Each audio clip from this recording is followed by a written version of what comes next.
地緣政局仍然未明啦，繼續牽制住全球後市嘅走勢㗎。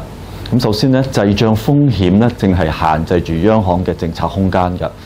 主要嘅經濟體嘅通脹率咧，係正係逐步上升啦。咁同時經濟增長放緩嘅跡象咧，亦都係越嚟越明顯㗎。咁美國減息預計會被延後啦，甚至係暫停㗎。而歐洲、英國同埋日本咧，就可能會轉向加息㗎。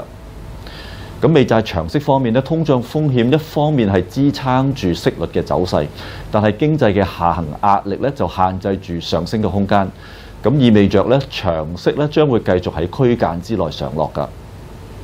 咁聯儲局喺去年底就重新啟動擴表啦，咁每月係買入大約400億美元嘅短期債券㗎。咁呢個措施係目前支持股價同埋債價嘅一大因素。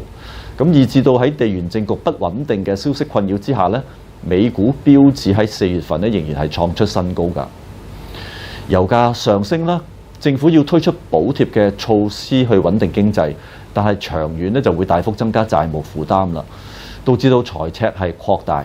咁央行擴表嘅行動咧，實際上係將債市同埋股市嘅風險咧轉嫁去到匯率嘅風險之上㗎。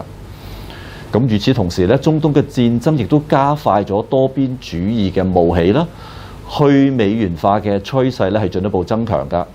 咁一方面金磚國家係擴大人民幣嘅結算機制咧，而另一方面咧，中東嘅海灣國家咧同中國嘅石油貿易咧亦都會加快進入人民幣化㗎。